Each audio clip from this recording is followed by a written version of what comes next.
عقیدت اور محبت کے ساتھ 10 روزہ ذکر شہادت نامی کا جامع مسجد مصطفیٰ کالونی کراچی میں انعقاد کیا گیا ہے، جس میں آپ تمام حضرات اہل محلہ اور بالخصوص ہماری مائیں بہنیں تشریف فرما ہوتی ہیں اور اس روح پرور محفل میں شریک ہو کر اپنے دامن قلوب کو نعمتوں اور برکتوں سے بار فرماتی ہیں۔ اللہ تعالیٰ سے دعا ہے کہ اللہ تعالیٰ ان محافل کے صدقے ہماری بخشش اور مغفرت فرمائے اور مرتے دم تک ہمیں اپنے محبوب کریم رؤوف الرحیم صلی اللہ علیہ وسلم سے بے پناہ محبت اور عقیدت اور ان کے اصحاب اور بالخصوص اہل بیت رضوان اللہ تعالی اجمعین اور امہات المؤمنین سے بے پناہ محبت اور عقیدت کرنے کی توفیق و سعادت عطا فرمائے، اور اللہ تعالیٰ سے دعا ہے کہ اللہ تعالیٰ مسجد حاضر کی ان کاوشوں کو اپنی بارگاہ میں مقبول و منظور فرمائے۔ اس بابرکت محفل کا آغاز قرآن مجید فرقان حمید سے ہوا جاتا ہے۔ مرشد شریف حضرت اللہ مولانا قاری محمد نثار صدیقی رحمۃ اللہ علیہ کے فرزند عزیز قرآن مجید فرقان حمید کی تلاوت فرما کر ہمارے قلوب کو منور و مجلہ فرمائیں گے۔ ابھی تک جو ایک حضرات اس انتظار میں ہے کہ محفل شروع ہو تو ہم مسجد کی طرف روانہ ہوں، ان سے التماس ہے کہ اس بابرکت محفل کا آغاز ہوا جاتا ہے۔ آپ تمام احباب جلد از جلد جامع مسجد مصطفیٰ ولایت آباد نمبر 1 کالونی میں تشریف لا کر اس بابرکت محفل میں شریک ہو کر ثواب دعائیں حاصل فرمائیں۔ میں ملتمس ہوں صاحبزادہ محمد رضوان اللہ صدیقی دامت القدس القدسیہ سے وہ قرآن مجید فرقان حمید کی آیت مبارکہ تلاوت فرما کر ہمارے قلوب کو منور و مجلہ فرمائیں۔ نعرہ تکبیر، نعرہ تکبیر، نعرہ رسالت، نعرہ حیدری، نعرہ غوثیہ۔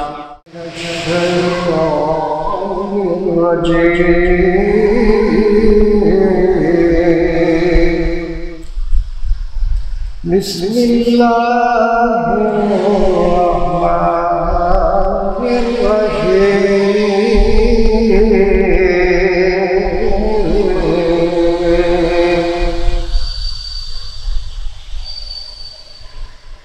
قل هو اللہ احد اللہ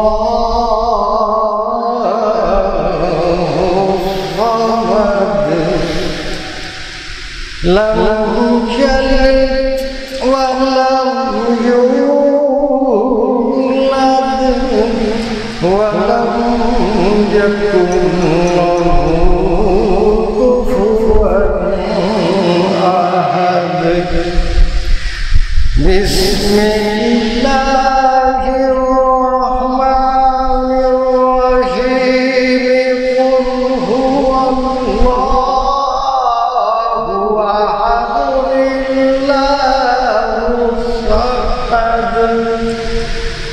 لم يلد ولم يولد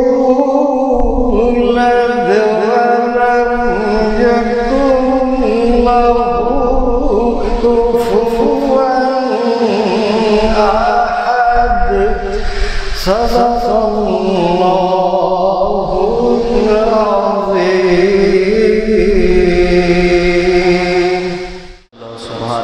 بہت ہی خوبصورت انداز سے قرآن مجید فرقان حمید کی تلاوت فرما رہے ہیں صاحبزادہ محمد رضوان اللہ صدیقی دامت القدسیہ۔ درود پاک کا نذرانہ پیش کریں۔ اللہم صلی علی سیدنا مولانا محمد معدن الجود والکرم وآلہ وبارک وسلم۔ صلاۃ و سلام علیک یا رسول اللہ وعلى آلك وأصحابك يا حبيب الله۔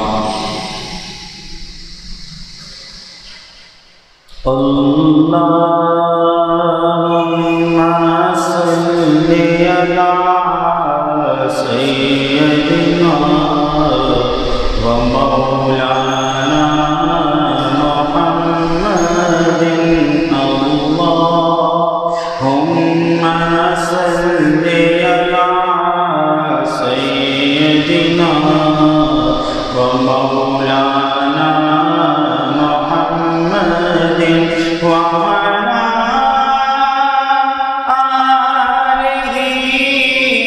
آلہ وصحبہ وبارک وسلم اللہم صلی علی سیدنا و مولانا محمد ہم کو اپنی طلب سے سوا چاہیے آپ جیسے ویسی عطا چاہیے کیوں کہیں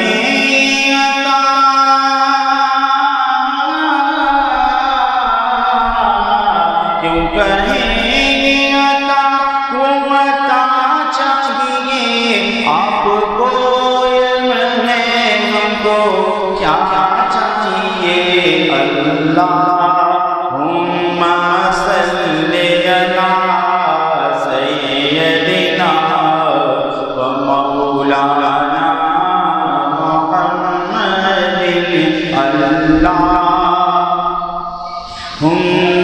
صلی علی سیدنا مولانا محمد فضل رب اللہ اور کیا چاہیے مل گئے مصطفیٰ اور کیا چاہیے دامن مصطفیٰ جن کے ہاتھوں میں ہو دامن مصطفیٰ جن کے ہاتھوں میں ہو ان کو روز جزا اور کیا چاہیے اللہم صلی علی سیدنا و مولانا محمد اللہم صلی علی سیدنا و مولانا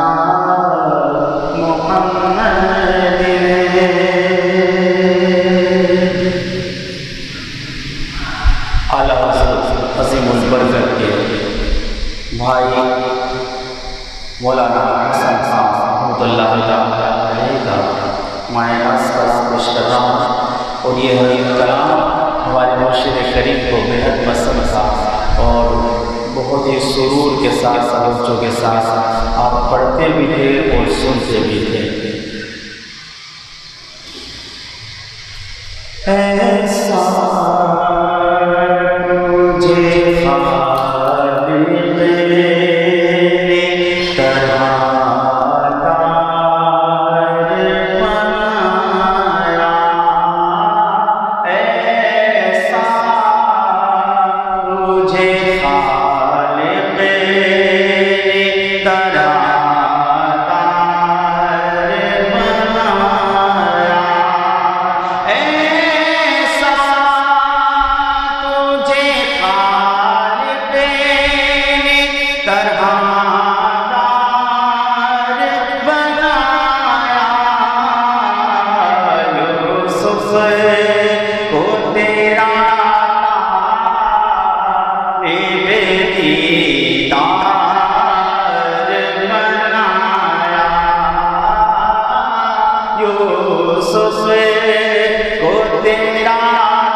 بھکاری ہے بھکاری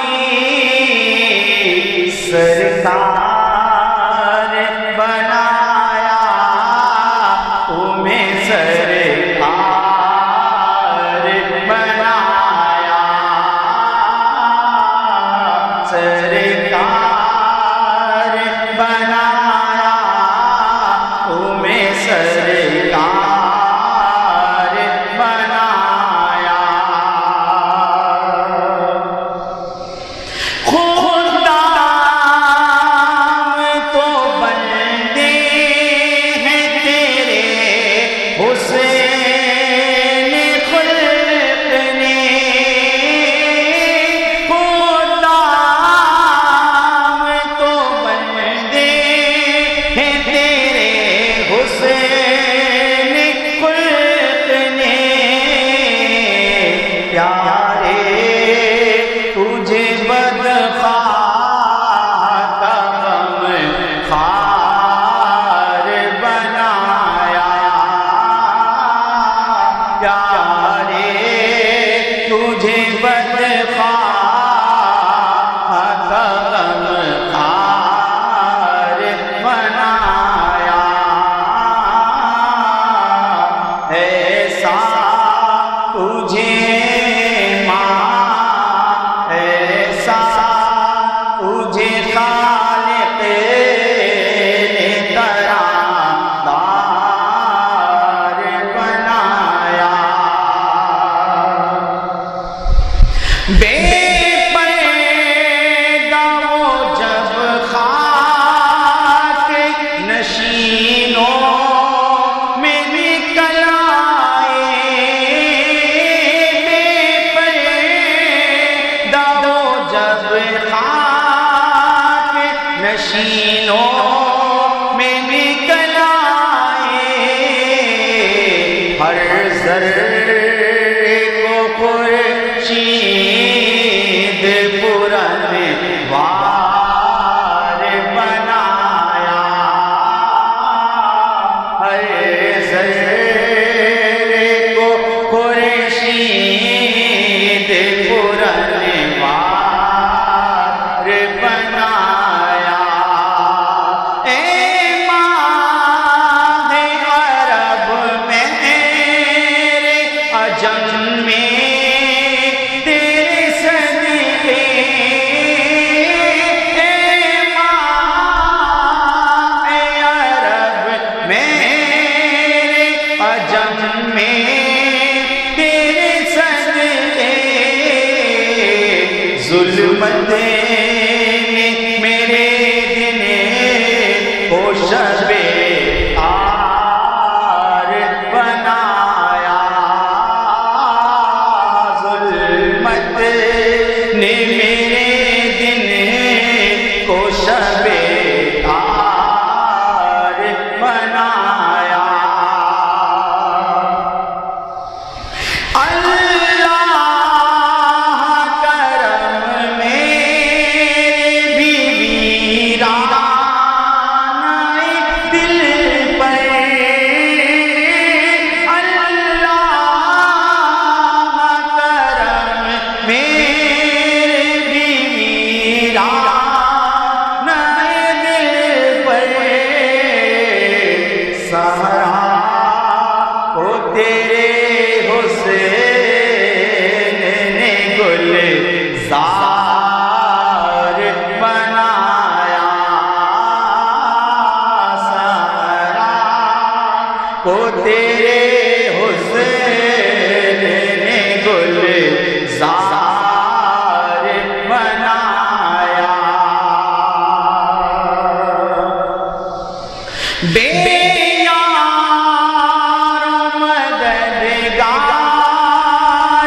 جنہیں کوئی نہ پوچھے بے یار و مددگار جنہیں کوئی نہ پوچھے ایسوں کا تجھے یاد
اس جلوائے رنگی کا تصدق تھا کہ جس نے اس جلوائے رنگی کا تصدق تھا کہ جس نے فردوس کے ہر خطے کو گلزار بنایا،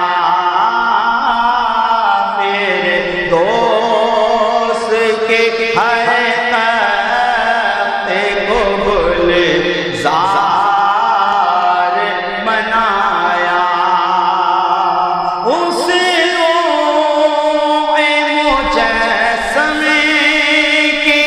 تبرک نے مسیحا، اس روح مجسمے کے تبرک نے مسیحا، جاں بخش تمہیں یوں دم گفتار بنایا،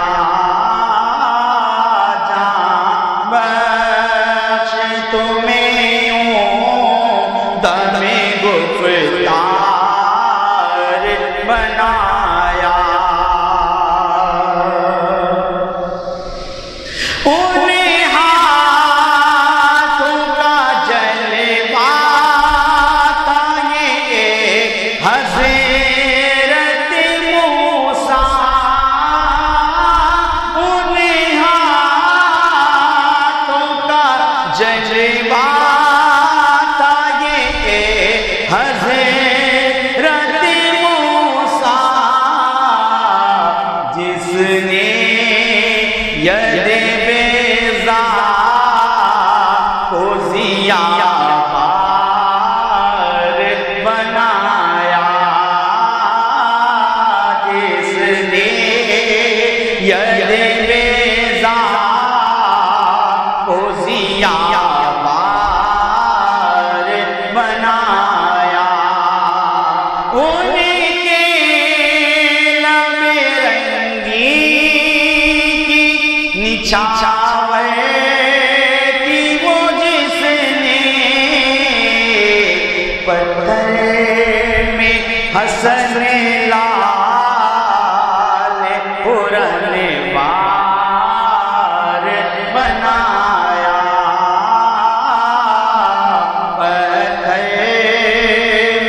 حسن لال پرن بار بنایا،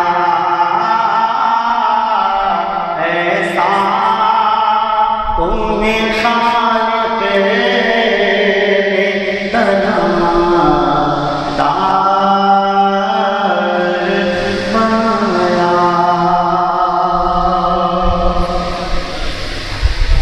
ماشاءاللہ بہت ہی پیارے کلام لکھے ہیں مولانا حسن صاحب رحمۃ اللہ تعالیٰ نے، کہ ان کے تمام کلام میں عشق کی چاشنی ہے۔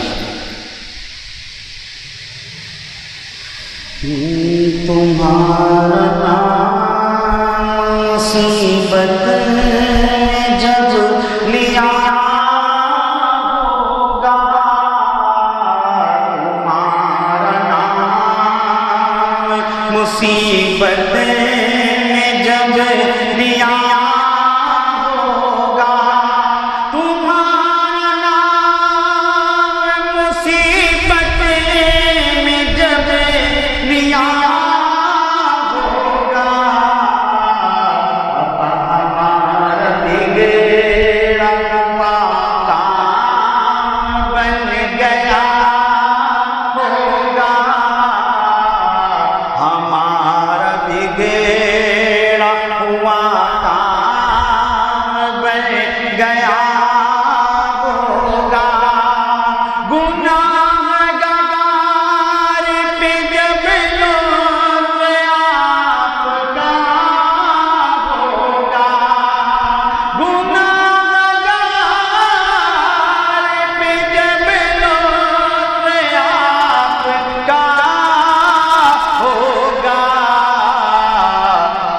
کیا بغیر کیا بے کیا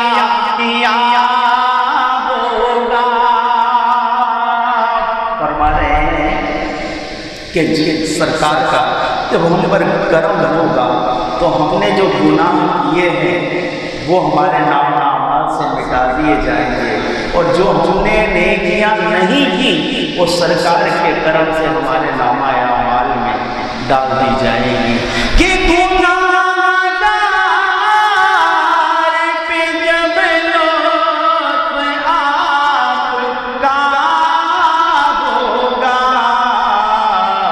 کیا بغیر کیا بے کیا ہوگا، کیا بغیر کیا بے کیا ہوگا.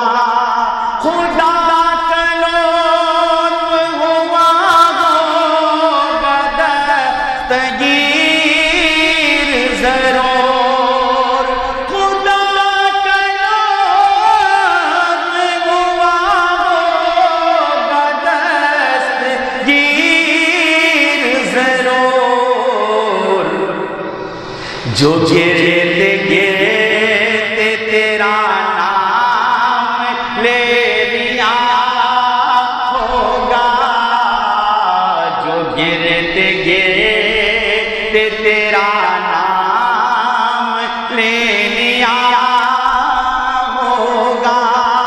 دکھائی جائے گی معاشر میں شان محبوبی، دکھائی جائے گی معاشر میں شان محبوبی. کہ آپ ہی کی خوشی آپ کا کہا ہوگا. ایک اور نعت میں فرماتے ہیں نا مولانا حسن خان رحمۃ اللہ علیہ، فقط اتنا سبب ہے انعقاد بزم محشر کا کہ ان کی شان محبوبی دکھائی جانے والی ہے. دکھائی جائے گی معاشر میں شان محبوبی. کہ آپ ہی کی خوشی آپ کا کہا ہوگا. خدا پاک کی چاہیں گے اگلے پچھلے خوشی. جو ہم سے پہلے آ چکے وہ جو ہمارے بعد آئیں گے، جو سرکار کی امت سے پہلے نہیں آ چکے وہ بھی سرکار کی خوشی چاہیں گے. جو امت میں ہے وہ تو چاہیں گے سرکار کی خوشی. کہ خدا پاک کی چاہیں گے اگلے پچھلے خوشی. اب یہاں ایک بات میں نے عرض کی کہ سرکار کی خوشی چاہیں گے. سرکار کی خوشی وہی چاہے گا جو اللہ کی خوشی چاہتا ہوگا. مولانا نے لکھا ہے خدا پاک کی چاہیں گے اگلے پچھلے خوشی. اور خدا کیا چاہے گا؟ خدا پاک خوشی ان کی چاہتا ہوگا. خدا پاک خوشی ان کی چاہتا ہوگا. محبوب تمہیں ہم اتنا دیں گے، اللہ فرماتا ہے اپنے محبوب سے اتنا دیں گے کہ تم ہم سے راضی ہو جاؤ گے. اور حضور کیا فرماتے ہیں میں جب تک راضی نہیں ہوں گا جب تک میرے ہر امتی کو جہنم سے نکال کر جنت میں تو داخل نہیں کر دے گا. خدا پاک کی چاہیں گے اگلے پچھلے خوشی. خدا پاک خوشی انہیں کی چاہتا ہوگا، کسی کے پاؤں کی بیڑی وہ کاٹتے ہوں گے، کسی کے پاؤں کی بیڑی وہ کاٹتے ہوں گے، کوئی اسیر غم کو پکارتا ہوگا، ادھر سے ندا آئے گی یا رسول اللہ بچاؤ، ادھر سے ندا آئے گی یا رسول اللہ ہمیں بچاؤ، کبھی سرکار ادھر جائیں گے کبھی ادھر جائیں گے، کسی کے پاؤں کی بیڑی وہ کاٹتے ہوں گے،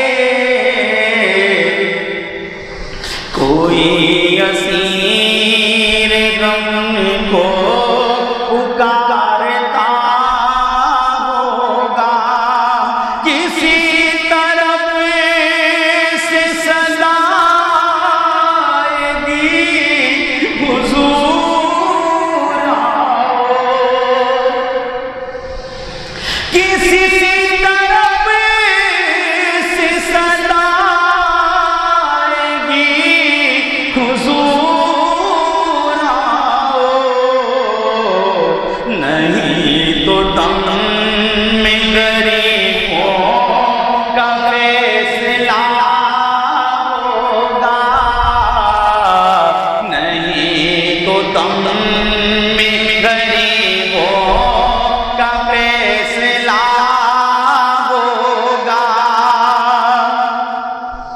کسی کے پلے پہ یہ ہوں گے وقت وزن عمل، کسی کے پلے پہ یہ ہوں گے وقت وزن عمل، کوئی امید سے منہ انہیں کٹک رہا ہوگا،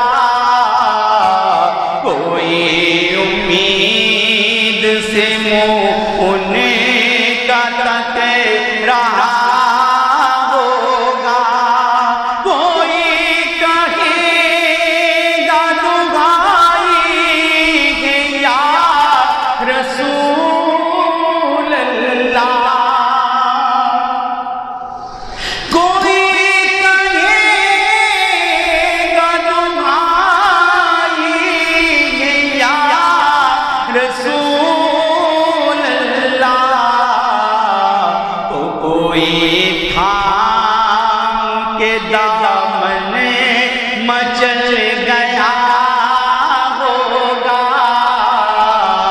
تو کوئی تھام کے دامن مچل گیا ہوگا، کسی کو لے کے چلیں گے فرشتے سوئے جحیم، کسی کو لے کے چلیں گے فرشتے سوئے جحیم، وہ ان کا راستہ پھر کے دیکھتا ہوگا، وہ ان کا راستہ پھر کے دیکھتا ہوگا، خدا کے واسطے جنگل سے زحال کرو، خدا کے واسطے جنگل سے زحال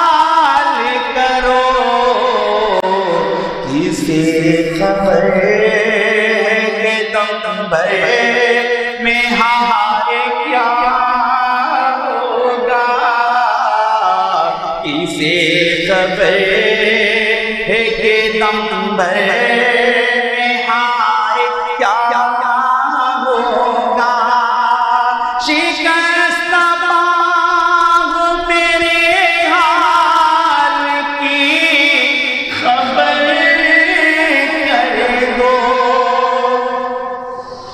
شکست باغ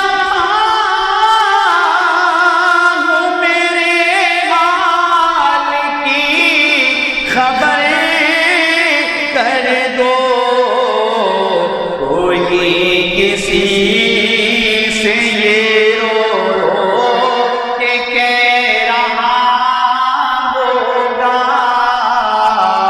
کوئی کسی سے یہ رو کہ کہہ رہا ہوگا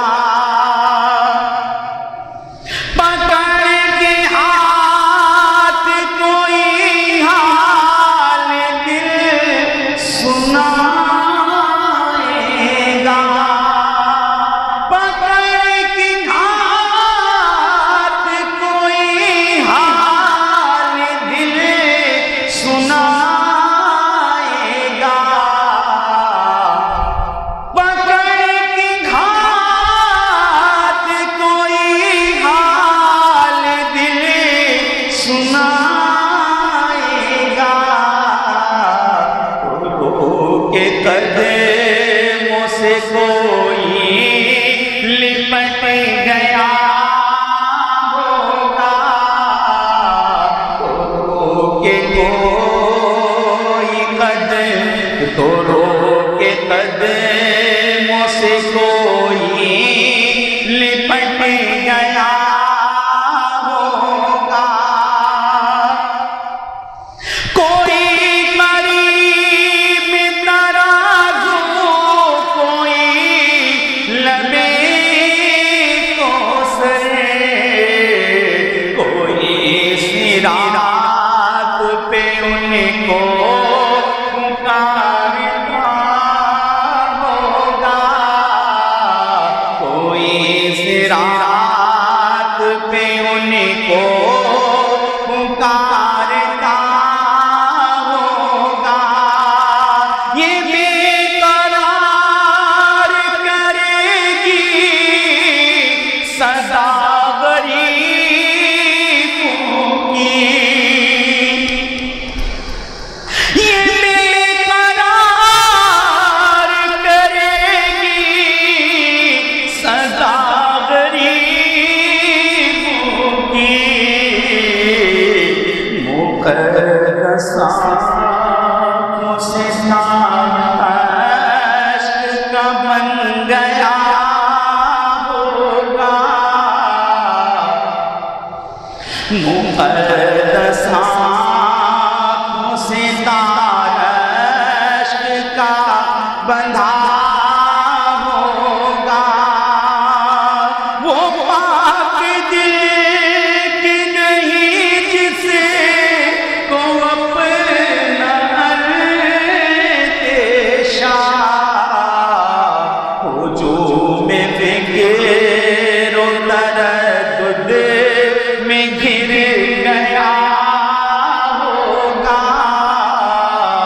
ہجوم فکر و تردد میں گر گیا ہوگا عزیز بچے کو ماں سے تلاش کرے عزیز بچے کو ماں سے تلاش کرے خدا گواہ یہی حال آپ کا ہوگا خدا گواہ یہی حال آپ کا ہوگا نعت شریف بہت ہی عشق و محبت میں رلا لینے والی ہے اور بہت ہی طویل کھلنا مگر آج کے ہمارے مقرر موجود ہیں. ایک دو اشعار بس پڑھ کر آپ کو مائک دیتا ہوں.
محبت کرتے ہیں غلام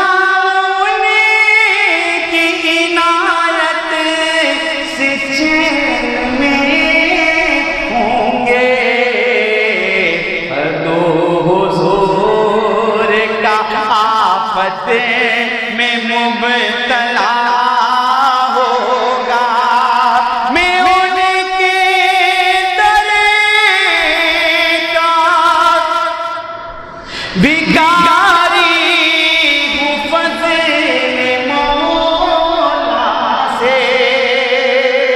ہم ان کے در کے بیکاری ہیں فضل مولا سے. حسن فقیر کا جنت میں مسترا ہوگا. حسن فقیر کا جنت میں مسترا ہوگا. تمہارا نام مصیبت میں جب لیا ہوگا. الحمدللہ ثم الحمدللہ السلام کے ممتاز و محترم عالم دین حضرت علامہ مولانا مفتی محمد عمیر قادری صاحب دامت برکاتہ القدسیہ جلوہ افروز ہو چکے ہیں. میں ان سے التماس کرتا ہوں کہ کل کی بارش کے سبب استاد محترم مفتی آصف مدنی زیدہ مجدو تشریف نہیں لا سکے تو کل کا ہمارا بیان رہ گیا سیدنا امام حسن رضی اللہ تعالیٰ عنہ کا. تو آپ سے التماس سے چند کلمات ان کے بھی ارشاد فرمائیں. اس کے بعد اپنے موضوع پر تاکہ ہمارا جو 10 روزہ محفلوں کا جو تسلسل ہے وہ برقرار رہے اور جو ہماری تشنگی ہے وہ بھی دور ہو جائے. جناب سے استغفار کیجیے. درود شریف پڑھ لیں. اللہم صلی اللہ علیہ وسلم. اللهم صل على سيدنا ومولانا محمد معدن الجود والكرم وآلہ وبارک وسلم. بابا سے بلند درود شریف پڑھیں. اللهم صل على سيدنا ومولانا محمد معدن الجود والكرم وآلہ وبارک وسلم. اللهم صل على سيدنا ومولانا محمد معدن الجود والكرم وآلہ وبارک وسلم. اعوذ باللہ من الشیطان الرجیم. بسم اللہ الرحمن الرحیم. سبحانک لا علم لنا الا ما علمتنا انک انت العلیم الحکیم. الحمد للہ نحمده ونستعینه ونستغفره ونؤمن به ونتوکل علیہ ونعوذ باللہ من شرور انفسنا ومن سیئات اعمالنا. من يهده الله فلا مضل له ومن يضلله فلا هادي له. ونشهد أن لا إله إلا الله وحده لا شريك له. ونشهد أن سيدنا ومولانا محمد صلى الله عليه وسلم أرسله بالحق بشيرا ونذيرا. أما بعد فأعوذ بالله من الشيطان الرجيم. بسم الله الرحمن الرحيم. قال الله تبارك وتعالى في القرآن العظيم وفرقان المجيد. إنما يريد الله ليذهب عنكم الرجس أهل البيت ويطهركم تطهيرا. وقال النبي صلى الله عليه وسلم وعن البراء قال رأيت النبي صلى الله عليه وسلم والحسن بن علي على آتقه يقول اللهم إني أحبه فأحبه. رواه البخاري ومسلم. وقال الله تبارك وتعالى في شان حبيبه الكريم إن الله وملائكته يصلون على النبي يا أيها الذين آمنوا صلوا عليه وسلموا تسليما. اللهم صل على سيدنا ونبينا وشفيعنا وكريمنا وحبيبنا ومحبوبنا وعزيزنا وسندنا ومولانا محمد معدن الجود والكرم وآله وبارك وسلم. صلاة وسلاما عليك يا خاتم النبيين صلی اللہ علیہ وسلم. معزز سامعین حاضرین، صاحبزادہ جناب محمد رضوان الحق صدیقی صاحب زیدہ مجدہ اور دیگر ہمارے مہمان معززین، الحمدللہ محرم الحرام کی مبارک نشست جاری و ساری ہیں. کل کا جو عنوان تھا وہ حضرت امام علی مقام امام حسن رضی اللہ تعالیٰ عنہ کی سیرت اور کردار پر تھا، اور آج جو عنوان تھا وہ تھا حضرت امام مسلم بن عقیل رضی اللہ تعالیٰ عنہ کی شہادت. تو جیسا کہ آپ کو معلوم ہے کہ کل شدید بارشیں ہوئی کراچی میں، اس کی وجہ سے کل کی جو نشست تھی وہ نہ ہو سکی. تو بہرحال کوشش کروں گا امام حسن کی مختصر فضیلت انشاءاللہ، بیان نہیں ہو سکا تو انشاءاللہ اس خلا کو پورا کرنے کی کوشش کروں گا.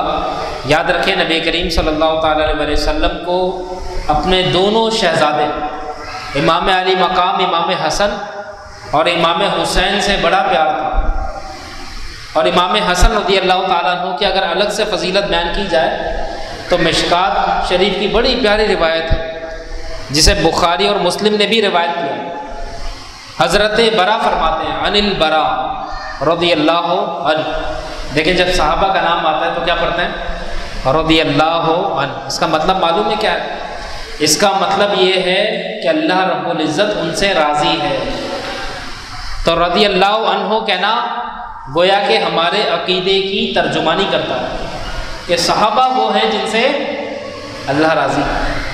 تو عن البرا رضی اللہ عنہ قال حضرت برا فرماتے ہیں رأیت النبی صلی اللہ علیہ وسلم. فرماتے ہیں کہ میں نے نبی کریم صلی اللہ تعالیٰ علیہ وسلم کو دیکھا. رأیت دیکھا میں نے. کن کو دیکھا؟ حضور کو دیکھنا. سبحان اللہ. حضور کو دیکھنا کتنی بڑی عبادت ہے.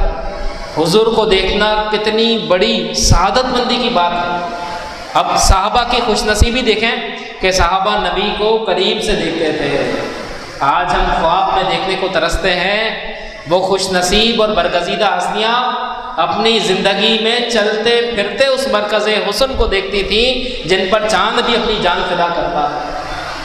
تو فرماتے ہیں کہ رأیت النبی صلی اللہ علیہ وسلم. میں نے دیکھا نبی کریم صلی اللہ تعالیٰ علیہ وسلم کو.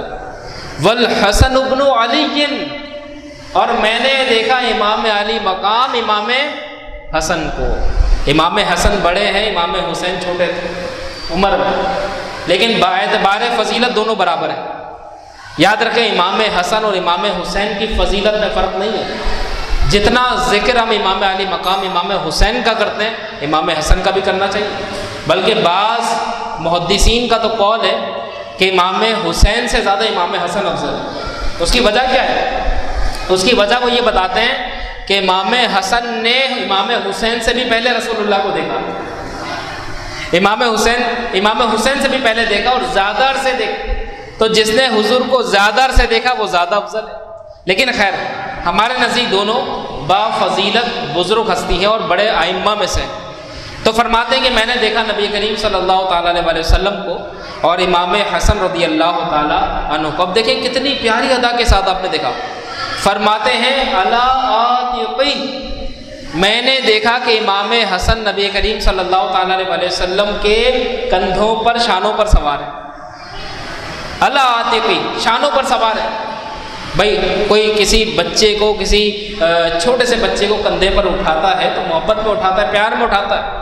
تو جس پر نبی کو پیار آئے اس کی فضیلت کا کیا عالم ہوگا. اور یقیناً حضور نے فرتے محبت میں امام حسین کو اپنے کندھے پر, امام حسن کو بٹھایا. اب اس کے بعد اللہ کے نبی نے کندھے پر بٹھایا تھا, یہی کافی تھا, یہی محبت کی دلیل تھی. لیکن نہیں, اللہ کے نبی نے ایک اور بات ارشاد فرمائی. اب وہ حدیث کیا کہتی ہے؟ فرماتے ہیں یقول, نبی کریم صلی اللہ تعالیٰ علیہ وسلم فرمانے لگے اللہم, اے میرے اللہ, انی احبہ, میں حسن سے محبت کرتا ہوں. اے اللہ بے شک میں حسن سے محبت کرتا ہوں. فاحبہ, تو بھی حسن سے محبت فرما, تو بھی حسن سے محبت فرما. اس کا مطلب یہ ہے کہ میرے نبی صلی اللہ تعالیٰ علیہ وسلم اللہ سے دعا مانگ رہے ہیں, یا اللہ جتنی میں حسن سے محبت کرتا ہوں تو بھی حسن سے محبت فرما. کتنی پیاری بات ہے. یہ ہے امام حسن کی فضیلت کہ اللہ کے نبی اللہ سے دعا مانگ رہے ہیں کہ اللہ تو بھی ان سے محبت فرما. اب دوسری حدیث دیکھیں. دوسری حدیث حضرت, یہ بھی مشکات شریف کی روایت ہے. وعن ابی ہریرہ رضی اللہ تعالی عنہ, حضرت ابو ہریرہ فرماتے ہیں قال خرجت مع رسول اللہ صلی اللہ علیہ وسلم. فرماتے ہیں کہ میں نبی کریم صلی اللہ تعالیٰ علیہ وسلم کے ساتھ باہر نکلا. طائفۃ من النہار, یعنی دن کی کسی پہر میں, دن کے کسی حصے میں اللہ کے نبی صلی اللہ تعالیٰ علیہ وسلم اپنے گھر سے تشریف لے گئے. حتیٰ, یہاں تک. اب دیکھیں حضور تشریف نہ لے گئے, حضور اپنے حجرہ مبارک سے باہر نکلے, یقیناً کہیں تشریف لے جانے کے لیے نکلے. اب کہاں گئے؟ راوی فرماتے حتیٰ, یہاں تک. اتا خباء فاطمہ, ہم نے دیکھا کہ نبی کریم صلی اللہ تعالیٰ علیہ وسلم سیدہ فاطمہ رضی اللہ تعالیٰ عنہ کے حجرے میں, آپ کے گھر میں تشریف لے گئے. اور یاد رکھیں میرے نبی صلی اللہ تعالیٰ علیہ وسلم اکثر حضرت فاطمہ کے گھر جاتے تھے. بھائی یہاں تک روایت میں پڑھا کہ جب نبی کریم صلی اللہ تعالیٰ علیہ وسلم کسی لمبے سفر پر جاتے تو آپ کو معلوم ہے سب سے پہلے حضور کہاں جاتے؟ سب سے پہلے اپنی بیٹی حضرت فاطمہ کے گھر جاتے، سب سے پہلے حضرت فاطمہ کے گھر پہ جاتے اور وہاں پر حضرت فاطمہ کو اپنا چہرہ مبارک دکھا کر پھر حضور علیہ السلام پھر دوسری جگہ جاتے۔ اب جب سفر سے واپسی ہوتی تو سرکار دو عالم صلی اللہ تعالیٰ علیہ وسلم کا معمول تھا کہ واپسی پر سب سے پہلے جو حضور دستک دیتے تھے وہ حضرت فاطمہ کے گھر پہ دیتے تھے، اپنی بیٹی سے اتنی محبت۔ تو فرماتے ہیں خبا فاطمہ، ہم نے دیکھا کہ نبی کریم صلی اللہ تعالیٰ علیہ وسلم حضرت فاطمہ کے گھر تشریف لے گئے۔ اب آگے کا ذرا جملہ دیکھیں، اللہ کے نبی حضرت فاطمہ کے گھر گئے کیوں؟ وجہ کیا تھی؟ راوی فرماتے ہیں فقال، اللہ کے نبی نے فرمایا اسم لکا، اسم لکا، وہ بچہ کہاں پر ہے؟ وہ بچہ کہاں پر ہے؟ وہ چھوٹا شہزادہ کس جگہ پر ہے؟ اب یہ حضور کس سے متعلق فرما رہے ہیں؟ تو راوی فرماتے ہیں یعنی حسنن، سرکار دو عالم صلی اللہ تعالیٰ علیہ وسلم امام حسن سے متعلق فرما رہے تھے کہ میرا چھوٹا شہزادہ کہاں پر ہے، میرا چھوٹا شہزادہ کہاں پر ہے؟ ابھی حضور علیہ السلام یہ فرما رہے تھے، راوی کہتے ہیں فلم یلبس ان جاء یسعى، اللہ کے نبی حضرت فاطمہ کے گھر پر ہیں، پوچھ رہے ہیں کہ وہ شہزادہ کہاں پر ہے؟ فرماتی ہیں کہ فلم یلبس، تھوڑی دیر گزری تھی کہ جاء یسعى، امام علی مقام امام حسن دوڑتے پہ تشریف لے آئے، دوڑتے پہ تشریف لے آئے، یعنی جب اللہ کے نبی کی آواز سنی، حضور علیہ السلام کو سنا تو فرتے محبت سے امام حسن دوڑتے ہوئے تشریف لے آئے۔ اب اس کے بعد کا منظر دیکھیں، راوی فرماتے ہیں حتیٰ، یہاں تک میں نے دیکھا۔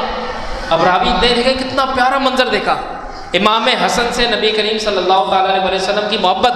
فرماتے ہیں حتیٰ اعتنق کل واحد منہما صاحبہ، کیا دیکھا کہ میں نے دیکھا کہ امام علی مقام امام حسن نبی کریم کے سینے پر لگ گئے اور نبی کریم صلی اللہ تعالیٰ علیہ وسلم نے ان کو اپنے سینے سے چمٹا لیا۔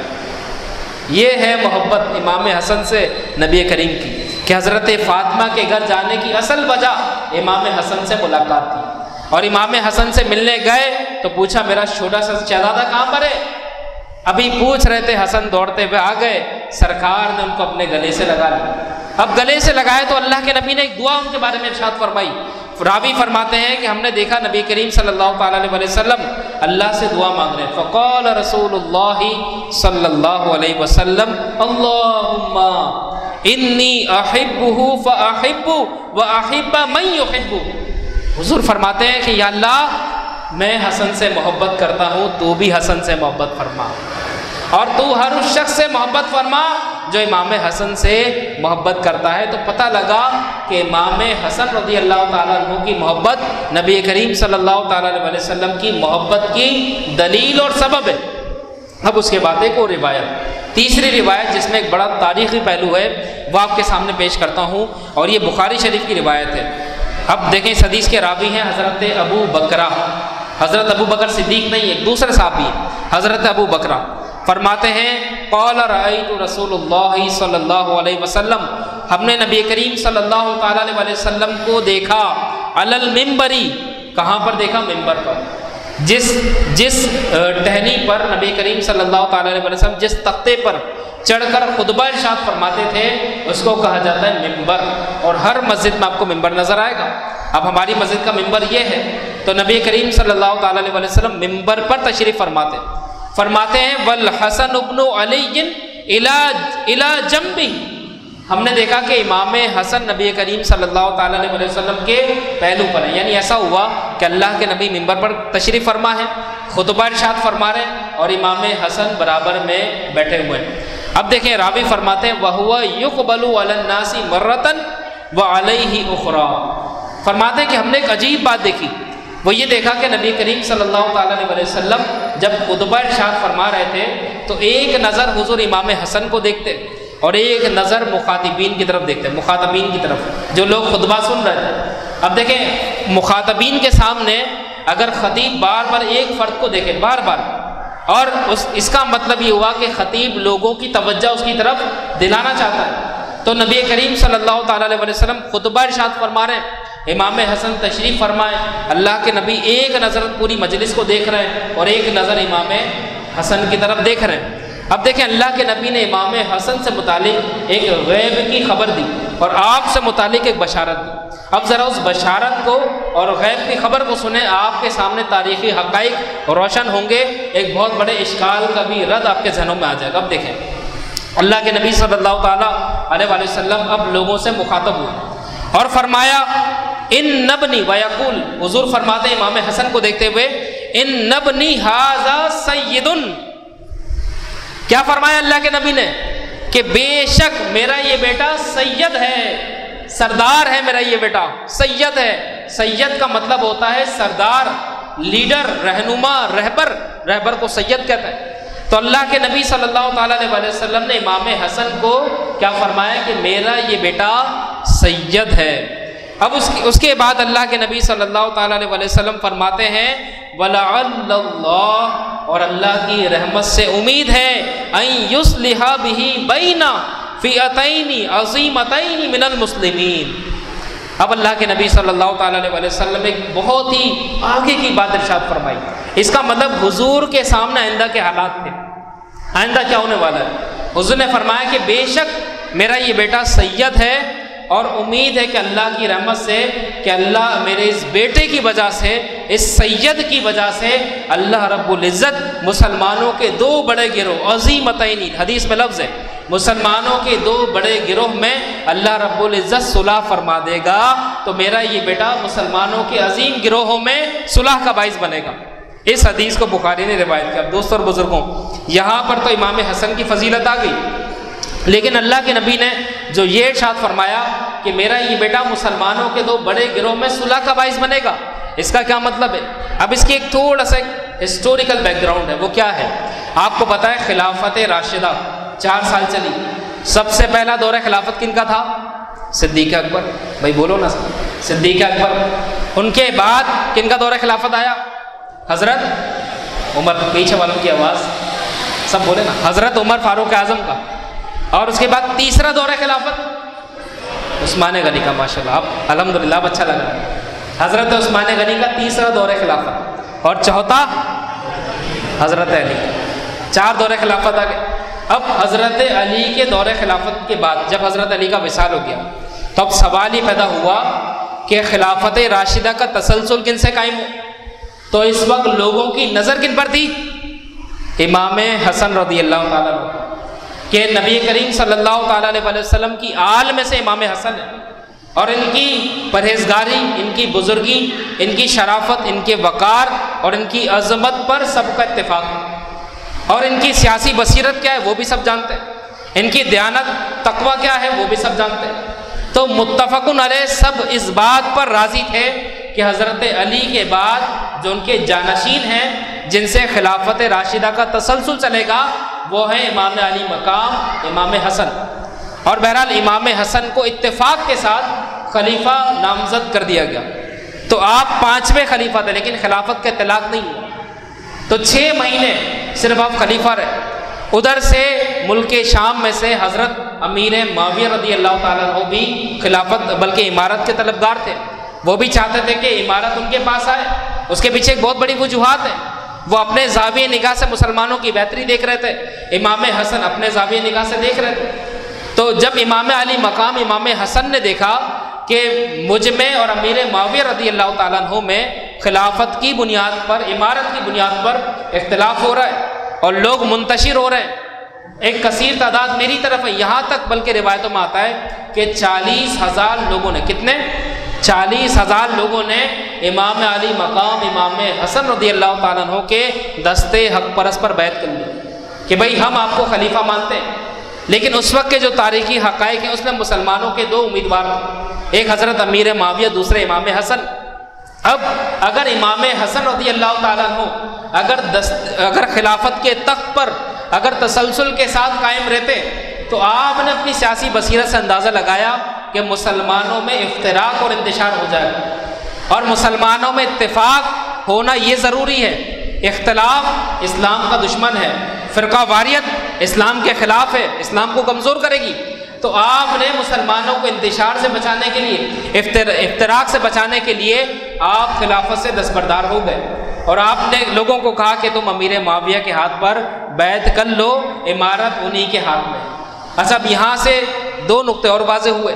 بھائی نبی کریم صلی اللہ تعالیٰ علیہ وسلم نے فرمایا تھا کہ میرے اس بیٹے حسن کی وجہ سے مسلمانوں کے دو بڑے گروہ میں کیا ہو جائے گی؟ صلح ہو جائے گی۔ حضور نے فرمایا عظیمتین مسلمین، تو لفظ مسلمین اس روایت میں موجود ہے۔ تو جو لوگ صحابی رسول حضرت امیر معاویہ رضی اللہ تعالیٰ عنہ کے خلاف برا کلام استعمال کرتے ہیں یا معاذ اللہ آپ کو مسلمان شمار نہیں کرتے، تو وہ ذرا بخاری کی اس حدیث کو پڑھ لیں کہ سرکار نے مسلمین کا لفظ استعمال فرمایا۔ اس کا مطلب نگاہ نبوت میں امام حسن رضی اللہ تعالیٰ عنہ کی طرف جو لوگ تھے وہ بھی مسلمان تھے، اور حضرت امیر معاویہ کی طرف تھے وہ بھی مسلمان۔ پھر دوسری بات آپ دیکھیں ذرا، میں آپ سے پوچھتا ہوں کہ جب یزید تخت کا امیدوار تھا، امارت کا امیدوار تھا، تو امام حسین نے کیا کرا؟ اپنا سر کٹا دیا، اپنی جان شہید کر دی، اپنا سب کچھ قربان کر دیا۔ ٹھیک ہے، کیوں؟ کیونکہ جانتے تھے کہ یزید کیا ہے؟ ظالم ہے، جابر ہے، غاصب ہے، اور اگر یہ امارت پر آ گیا، اگر یہ حکومت پر آ گیا تو یہ لوگوں کو چھوڑے گا نہیں، اسلام کے لیے بہت بڑے نقصان کا باعث بنے گا۔ امام حسین نے کوئی کمپرومائز نہیں کرا، اپنی گردن کٹا دی، لیکن یزید کے ہاتھ پر بیعت نہیں کی۔ اب آ جائیں امیر معاویہ کے اوپر۔ تو دوستوں سوال یہ ہے کہ امام حسن رضی اللہ تعالیٰ عنہ اگر یہ جانتے کہ امیر معاویہ بھی ظالم ہیں، غاصب ہیں، اور اسی طریقے سے آپ کے آنے سے مسلمانوں کو نقصان ہوگا، تو کیا آپ کبھی امیر معاویہ رضی اللہ تعالیٰ عنہ کے سپرد کبھی امارت کرتے؟ اگر آپ نے امارت یا حکومت امیر معاویہ کے سپرد کی تو اس کا مطلب یہ ہوا کہ آپ کی نظر میں امیر معاویہ اور یزید برابر نہیں تھے۔ آپ جانتے تھے کہ ان سے مسلمانوں کو فائدہ ہوگا، اور فائدہ ہوا۔ جتنے دائرے پر اسلام ایک وسیع پیمانے پر حضرت امیر معاویہ کے دور پر پھیلا، اس کی ایک نظیر نہیں ملتی۔ آپ نے بہت بڑا کارنامہ انجام دیا، اور پھر امارت اور حکومت حضرت امیر معاویہ کے سپرد کرنے کے پیش نظر امام حسن کے پاس نبی کریم صلی اللہ تعالیٰ علیہ وسلم کی وہ بشارتیں اور حضرت امیر معاویہ کی فضیلت بھی تھی، جس میں حضور علیہ السلام نے حضرت امیر معاویہ کے حق میں دعا فرمائی۔ تو امام حسن نے حکومت کن کے اختیار میں دے دی؟ امیر معاویہ کے اختیار میں۔ کس وجہ سے؟ تاکہ امت میں اتحاد رہے، امت اختلاف سے اور افتراق سے بچی رہے۔ تو یہ امام علی مقام امام حسن کی شان ہے، آپ کی فضیلت ہے۔ آپ 15 رمضان المبارک 3 سنہ ہجری میں پیدا ہوئے، اور آپ کی شہادت کے بارے میں 3 قول منقول ہے۔ ایک یہ کہ 44 سنہ ہجری میں آپ کا وصال ہوا، آپ شہید ہوئے۔ ایک 49 سنہ ہجری کا قول ہے، اور ایک 54 سنہ ہجری کا قول ہے۔ تو 3 اقوال آپ کی شہادت کے بارے میں ہمیں ملتے ہیں۔ اچھا یہ بات متفق علیہ ہے کہ آپ کی جو شہادت ہوئی وہ زہر سے ہوئی۔ کس طرح کہ جب لوگ آپ کے دشمن بن گئے، یہاں تک آپ کو بتاؤں دوستو، جب امام حسن رضی اللہ تعالیٰ عنہ نے جب امارت امیر معاویہ کے حوالے کی تو آپ جانتے تھے کہ بہت سے لوگ میرے مخالف بن جائیں گے، یہاں تک کہ خوارج آپ کے دشمن بن گئے، اور آپ کو کھلے عام، آپ کو کھلم کھلا برا بھلا بولتے ہیں، مجالس میں آپ کے لیے فحش کلام استعمال کیا جاتا، لیکن امام حسن رضی اللہ تعالیٰ عنہ اس کی پرواہ نہیں کرتے تھے۔ اس کا مطلب آپ نے جو کیا وہ برحق اور وہ سچ تھا، اور وہی اس وقت کا سب سے بڑا ضروری تقاضا تھا۔ اب دوستو یہ بات تو طے ہے کہ آپ کی شہادت ہوئی، لیکن بڑی بے دردی کے ساتھ آپ کو شہید کیا گیا۔ آپ کو پتہ ہے پہلے سرائیاں چلتی تھی مٹکے کی، اس میں پانی بھرا جاتا تھا، تو کسی نے آپ کو شہید کرنے کے لیے ہیرے کو کاٹ کر اس کے پیسز بنا کے مٹکے کے اندر ڈال دیا۔ اب آپ نے بے خیالی میں جب رات کے اندھیرے میں جب وہ پانی پیا تو ہیرا آپ کے جسم میں داخل ہو گیا۔ آپ کو پتہ ہے کہ جوہری یہ کہتے ہیں کہ ہیرے کو ہیرا کاٹتا ہے، یعنی اتنی سخت دھات ہے، اتنا سخت میٹل ہے کہ یہ کسی عام چیز سے نہیں کٹتا، بلکہ ہیرے کو ہیرا کاٹتا ہے۔ تو جب امام حسن رضی اللہ تعالیٰ عنہ کے پیٹ میں جب وہ ہیرا گیا، اس نے آپ کی آنتوں کو کاٹ دیا، آپ بلکنے لگے، تڑپنے لگے۔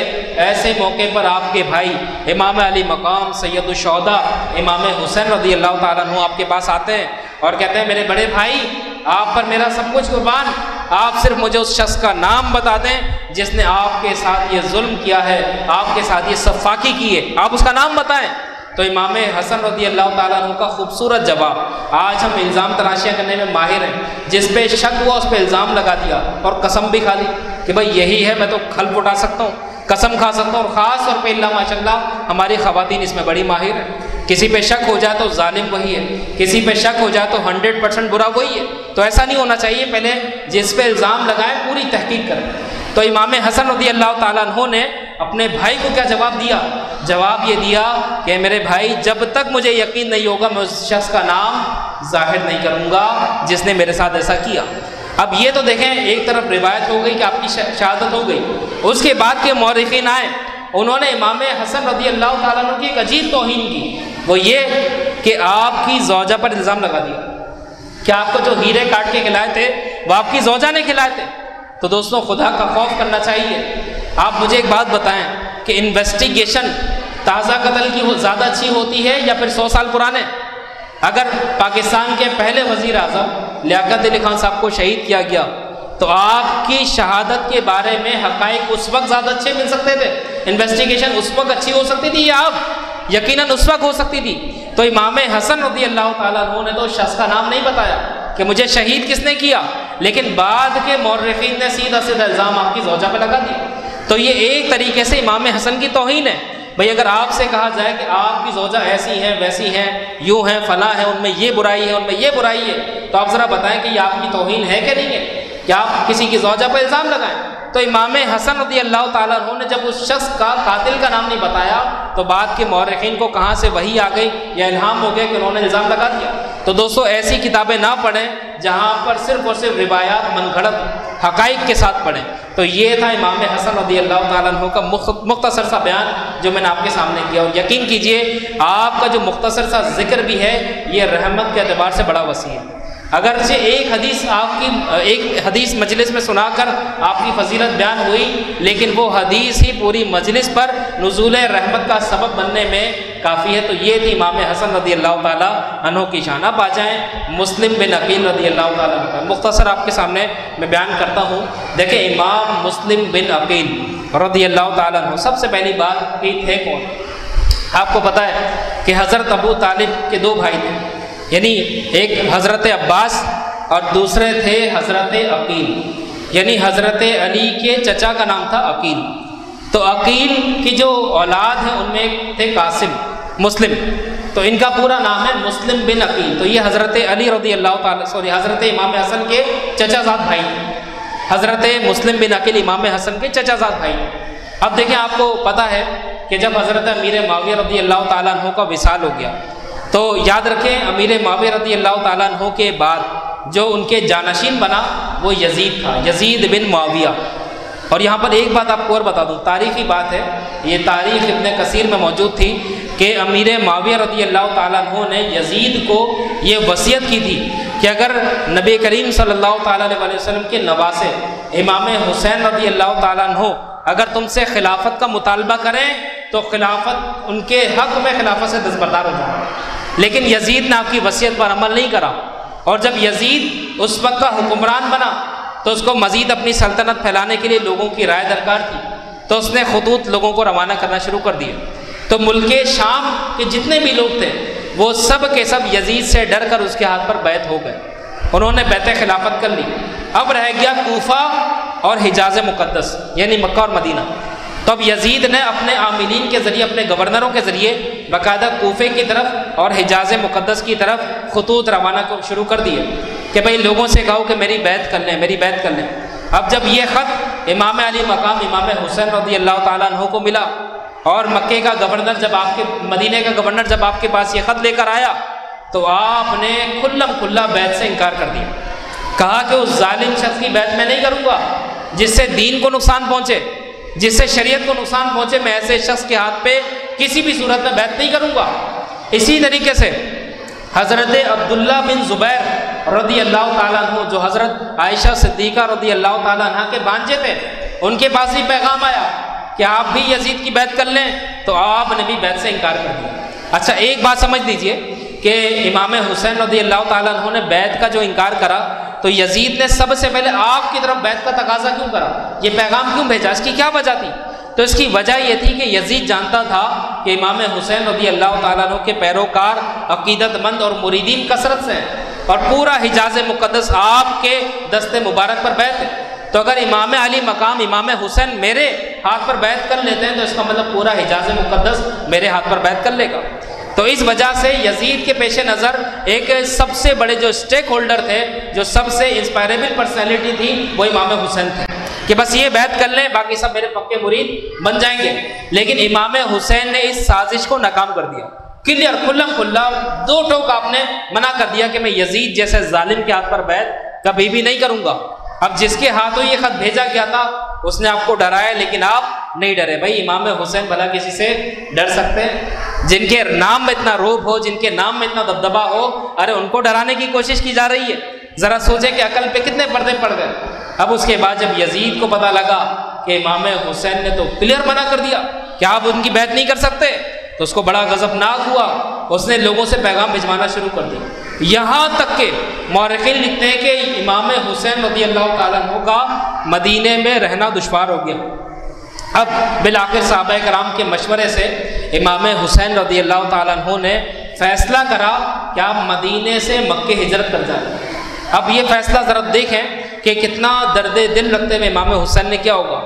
ارے وہ مدینہ جہاں پوری دنیا آنے کو ترستی ہے، وہ روضہ رسول جہاں پر لوگ بیٹھنے کو سب سے اعلیٰ عبادت سمجھتے ہیں، جہاں پر رہنا ایک فخر کی بات ہے، جہاں پر 2 گز زمین ملنے کی لوگ دعائیں کرتے ہیں، اس سرزمین پر امام حسین رضی اللہ تعالیٰ عنہ کا رہنا مشکل کر دیا۔ بالآخر آپ نے پکا فیصلہ کر لیا کہ اب میں مدینے نہیں رہ سکتا، میرا اور میرے گھرانے کا یہاں پر رہنا خطرے سے خالی نہیں ہے۔ تو امام حسین رضی اللہ تعالیٰ عنہ کا ارادہ بنا مدینے سے مکے آنے کا۔ اب مدینے سے مکے کیسے آتے؟ تو آپ نے آخری حاضری نبی کریم صلی اللہ تعالیٰ علیہ وسلم کے روضہ مقدس پر دی۔ جب تمام تر تیاری کر لی تو اب آخر میں نبی کریم صلی اللہ تعالیٰ علیہ وسلم پر کے روضہ مبارک پر بڑی اشک باری کے ساتھ، گریہ وزاری کے ساتھ آپ حاضر ہوئے۔ اللہ اکبر! وہ کیا منظر ہوگا، وہ کیا، آپ ذرا غور کیجئے کہ کتنا دردناک منظر ہوگا کہ لوگ مدینے آنے کو ترستے ہیں، روضہ رسول پر بیٹھنے کو اپنے لیے سعادت کی بات سمجھتے ہیں۔ امام حسین رضی اللہ تعالیٰ عنہ یزید بدبخت کی وجہ سے اور اس کے ظلم کی وجہ سے روضہ رسول چھوڑ کے جا رہے ہیں۔ اب آپ گریہ وزاری کر رہے ہیں، حضور کے روضہ مبارک پر رو کر دعائیں مانگ رہے ہیں، وہاں پر ذکر اور مراقبہ کر رہے ہیں۔ اس کے بعد آپ اپنے گھرانے کو لے کر آپ مکہ المکرمہ کی طرف آپ آ جاتے ہیں، اور مدینہ آپ نے فی الوقت آپ نے حکمت کے تحت آپ نے چھوڑ دیا۔ اب اس کے بعد یزید نے ابھی بھی آپ کو تنگ نہیں کرا، ابھی بھی آپ کو نہ چھوڑا۔ بھائی دیکھیں، میں نے آپ کو بتایا کہ شام کے لوگ یزید کے ہاتھ میں بیعت ہو چکے تھے، اب رہ گیا تھا کوفہ اور حجاز مقدس۔ حجاز مقدس میں یزید کا زور نہ چلا، کیونکہ امام حسین نے منع کر دیا کہ میں بیعت نہیں کروں گا۔ اب یزید نے کوفے کے لوگوں کو تنگ کیا، تو کوفے کے لوگ حضرت امیر معاویہ کے دور حکومت سے ہی امام حسین کو خطوط بھیج رہے تھے کہ آپ کوفے تشریف لے آئیں، ہم آپ کے ہاتھ پہ بیعت کر لیں گے، آپ نبی کریم صلی اللہ تعالیٰ علیہ وسلم کے گھرانے سے ہیں، ہم چاہتے ہیں کہ آپ کی یہاں پر حکومت ہو۔ لیکن کسی حکمت کے تحت امام حسین نہیں گئے۔ اب جب یزید تخت سلطنت پر آیا تو کوفے کے لوگ یزید کے ظلم سے ڈر گئے، انہوں نے کہا کہ یہ ظالم ہمیں چھوڑے گا نہیں۔ اب انہوں نے کثرت کے ساتھ خطوط روانہ کرنا شروع کر دیے، یہاں تک 150 خطوط امام حسین رضی اللہ تعالیٰ عنہ کو اہل کوفہ کی جانب سے ملے کہ بھائی آپ تشریف لے آئیں، آپ کا آنا ہمارے لیے زندگی کا باعث بنے گا، ہم آپ سے عقیدت رکھتے ہیں، آپ سے محبت رکھتے ہیں۔ ان خطوط میں بڑی جانثاری کی باتیں کی گئیں کہ ہم آپ پہ اپنی جان بھی قربان کر دیں گے، ہم آپ کو اپنے سر آنکھوں پر رکھیں گے، آپ کے حکم کی تعمیل کریں گے۔ بالآخر 150 کے قریب خطوط تھے۔ تو امام علی مقام امام حسین رضی اللہ تعالیٰ عنہ نے اس وقت جتنے صحابہ موجود تھے آپ سے مشورہ فرمایا۔ کون کون سے صحابہ تھے؟ ان میں حضرت ابن عباس رضی اللہ تعالیٰ عنہ تھے، حضرت ابن عمر رضی اللہ تعالیٰ عنہ تھے، حضرت جابر تھے، اور حضرت ابو واقد رضی اللہ تعالیٰ عنہما، یہ تمام کے تمام صحابہ موجود تھے۔ ان تمام صحابہ نے کہا کہ حضور ہم آپ کو کوفے جانے کی اجازت نہیں دیں گے، آپ یہیں پر ٹھہرے رہیں، آپ نہیں جانتے کوفے والے کتنے بڑے بے وفا ہیں، ہم آپ کی جان کو خطرے میں پڑنے نہیں دیں گے۔ اب صحابہ کرام نے تو یہ مشورہ دیا، امام حسین کے پیش نظر یہ مشورہ بڑا اہم تھا، تو آپ نے اس مشورے کو قبول فرمایا۔ لیکن اب کیا ہوا، اس کے بعد جب صحابہ کرام نے منع فرمایا تو کوفے والوں کی جانب سے مسلسل خطوط آتے رہے، مسلسل خطوط آتے رہے۔ اب امام حسین رضی اللہ تعالیٰ عنہ کے پیش نظر ایک بات کہ آپ سوچ رہے تھے کہ بھئی آپ کی شہادت کی خبریں مشہور تھیں، نبی کریم صلی اللہ تعالیٰ علیہ وسلم اپنی زندگی ہی میں آپ کی شہادت کی خبر دے چکے تھے، اور کوفے والوں کی بے وفائی بھی آپ کے علم میں تھی کہ کوفے والے بڑے بے وفا ہیں، لیکن آپ کے پیش نظر یہ خطرہ بھی تھا کہ اگر میں مکے سے کوفے نہیں جاتا، اگر آج میں ان کی مدد نہیں کرتا تو روز محشر یہی کوفے والے اللہ کے دربار میں کھڑے ہو کے میری شکایت کر دیں گے کہ یا اللہ نواز رسول امام حسین موجود تھے، ہم تو یزید کی بیعت نہیں کرنا چاہتے تھے، لیکن یہ ہمارے پاس حاضر نہ ہوئے، ہم نے ان کو خطوط بھی لکھے، ان سے مدد بھی مانگی، لیکن یہ حاضر نہ ہوئے۔ تو امام حسین اس بات سے ڈر رہے تھے کہ اگر روز محشر کوفیوں نے یہ عذر اللہ کے حضور پیش کر دیا تو میرے پاس اس کا کیا جواب ہوگا، تو میری تو اس وقت سب سے بڑی ذمہ داری ہے کہ میں ان کی مدد کروں۔ اب جب امام حسین رضی اللہ تعالیٰ عنہ نے مزید مشاورت فرمائی تو طے یہ ہوا کہ آپ اپنا ایک نمائندہ کوفے کی طرف روانہ کریں۔ تو ایسے موقع پر آپ نے اپنے نمائندے کا انتخاب کیا اور حضرت مسلم بن عقیل رضی اللہ تعالیٰ عنہ جو آپ کے چچا زاد بھائی تھے، آپ نے ان کا انتخاب کیا اور آپ نے کوفے والوں کو جواب لکھا، خطوط کا جواب لکھا، کہا ٹھیک ہے میں اپنا نمائندہ مسلم بن عقیل کو آپ کی طرف بھیج رہا ہوں، جو آ کے پوری سچویشن کا جائزہ لیں گے، اس کے بعد وہ مجھے اوکے کریں گے تو پھر میں مکے سے کوفہ آؤں گا۔ اب امام حسین رضی اللہ تعالیٰ عنہ نے مسلم بن عقیل کو بلایا اور کہا کہ بھائی میں تمہیں اپنا نمائندہ، اپنا سفیر بنا کے کوفے کی طرف بھیج رہا ہوں، تم روانہ ہو جاؤ اور وہاں کے حالات کا، وہاں کی کنڈیشن کا جائزہ لے کر جب تم مجھے فائنل کرو گے تو پھر میں اپنے اہل بیت کے ساتھ جو ہے کوفے کی طرف روانہ ہوں گا۔ مسلم بن عقیل نے آپ کے حکم پر لبیک کہا۔ جب آپ جانے لگے تو آپ کے دو شہزادے، ایک کا نام تھا محمد اور دوسرے کا نام تھا ابراہیم، یہ دونوں بھی اپنے والد کے پیچھے پڑے کہ حضور ہمیں بھی لے کے چلیں۔ تو مسلم بن عقیل رضی اللہ تعالیٰ عنہ اپنے دونوں شہزادے محمد اور ابراہیم کو لے کر کوفے کی طرف روانہ ہوئے۔ اچھا، جب آپ کوفے پہنچے تو وہاں پر آپ کا بڑا والہانہ استقبال ہوا، بالکل بے مثال استقبال۔ لوگوں نے نعرہ ہائے مسرت، نعرہ تکبیر، نعرہ رسالت اور اہل بیت کی شان میں قصیدے پڑھے، ترانے پڑھے اور آپ کو اہلاً وسہلاً مرحبا اور کئی القابات سے آپ کو نوازا۔ کئی ہزار لوگ آپ کے ہاتھ پر بیت ہو گئے۔ یہاں تک مورخین لکھتے ہیں کہ جب مسلم بن عقیل رضی اللہ تعالیٰ عنہ جب کوفے پہنچے تو آپ کو معلوم ہے کتنے لوگ آپ سے بیت ہوئے؟ محققین لکھتے ہیں کہ 12,000 لوگ آپ کے دستے حق پرست پر بیت ہو گئے مسلم بن عقیل رضی اللہ تعالیٰ عنہ کے ہاتھ پر، اور آپ سے اظہار محبت کیا اور کہا کہ الحمدللہ آپ کے آنے سے ہمیں بڑی خوشی ہوئی اور آپ کا آنا ہمارے لیے بڑا ہمیں تسلی دیتا ہے کہ اب ہم یزید کے ظلم سے بچ جائیں گے۔ جب امام مسلم بن عقیل نے جب لوگوں کی یہ عقیدت دیکھی، جب لوگوں کی یہ محبت دیکھی اور اپنے گھرانے اہل بیت رسول کا جب یہ عزت اور احترام دیکھا تو مسلم بن عقیل رضی اللہ تعالیٰ عنہ نے فوراً ایک خط نکالا اور امام حسین رضی اللہ تعالیٰ عنہ کو لکھ دیا کہ حضور کوفے کے حالات تو بڑے سازگار ہیں، یہاں کے لوگ تو عاشق اہل بیت ہیں، بس آپ یہاں پر تشریف لائیں اور کوفیوں کی مدد کریں اور یزید کے ظلم سے انہیں بچائیں۔ اب یہ خط آپ نے امام حسین کی طرف روانہ کر دیا۔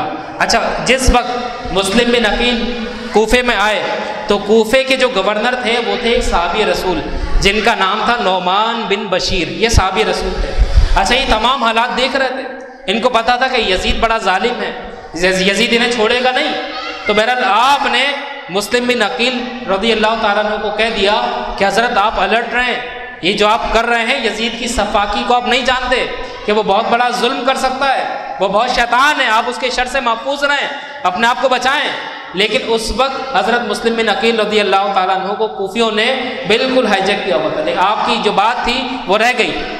اب جب یزید کو یہ بات پتہ لگی تو یزید کو بڑا غصہ آیا کہ کوفے میں تو میرا گورنر موجود ہے نعمان بن بشیر، اس نے مسلم بن عقیل کے خلاف کارروائی کیوں نہ کی؟ تو یزید نے صحابی رسول حضرت نعمان بن بشیر کو معزول کر دیا۔ اب گورنر کی سیٹ خالی ہو گئی، اب یقیناً کوفے کا گورنر کسی اور کو بنانا تھا۔ اب نعمان بن بشیر صحابی رسول تھے اور محب اہل بیت تھے، اب ان کی سیٹ جب خالی ہوئی تو یقیناً یزید نے اپنا ایک خاص بندہ یہاں پہ بٹھانا تھا۔ تو یزید نے یہاں کے لیے جس شخص کا چناؤ کیا اس کا نام تھا عبید بن زیاد، عبید اللہ بن زیاد، یہ اس شخص کا نام تھا۔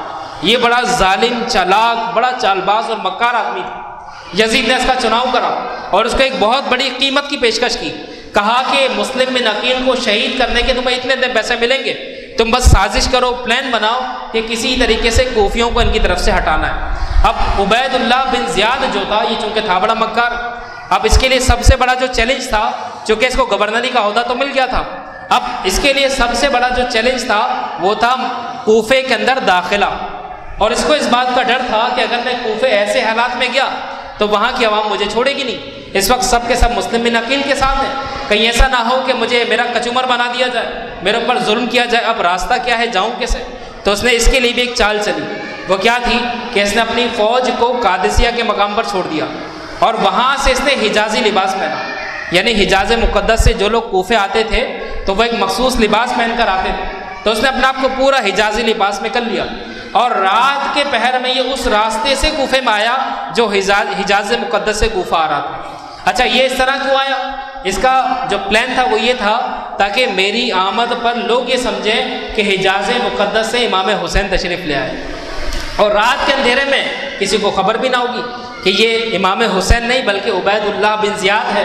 تو اس نے اپنا یہ پورا پلان بنایا اور بالآخر وہ اس میں کامیاب ہو گیا. اپنی فوج کو قادسیہ کے مقام پر چھوڑ کر حجازیوں والا لباس پہنا اور اپنا اونٹ پر سوار ہو کر یہ حجاز مقدس سے آنے والے راستے سے کوفے میں داخل ہو گیا.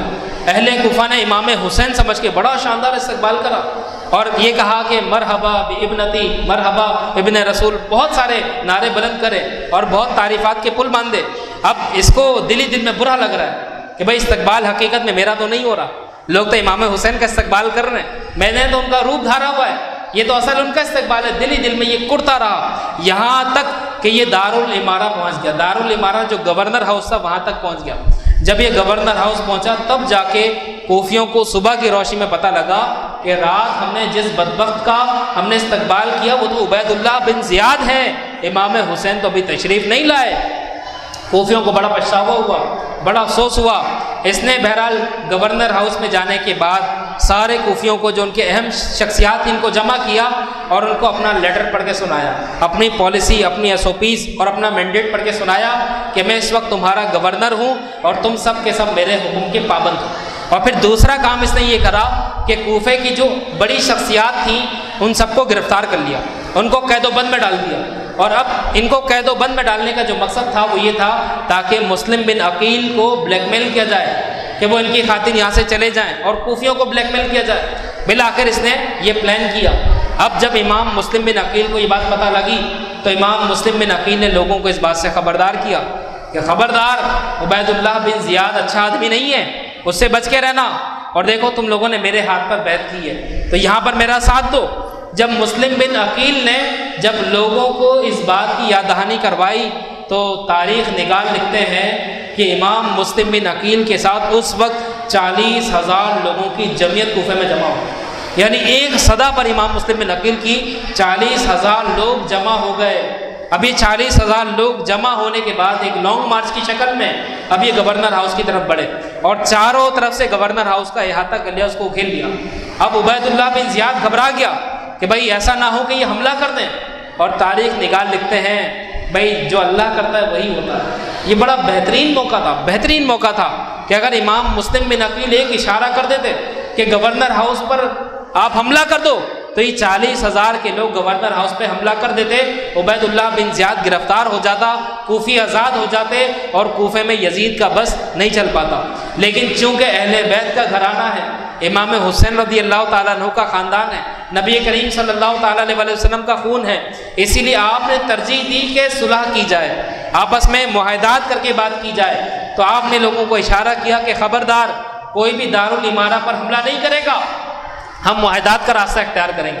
اب عبید اللہ بن زیاد گھبرا رہا ہے، اس کو اپنی گورنری جاتے ہوئے نظر آ رہی ہے اور ایک طرف اس کے پیش نظر یزید کی وہ لالچ بھی ہے جو یزید نے اس کو دی ہے. اب وہ کیا کرتا، اس نے دوسرا راستہ اپنایا. جتنے کوفی اس کے پاس قید تھے اس نے سب کو بلا لیا، کہا دیکھو تمہارے چاہنے والے 40,000 کا مجمع بنا کے انہوں نے میرا گھیراؤ کیا ہوا ہے. ان میں کوئی تمہارا بیٹا ہے، کوئی تمہارا سگا بھائی ہے، کوئی تمہارا فلاں رشتہ دار ہے، کوئی تمہارا فلاں رشتہ دار ہے.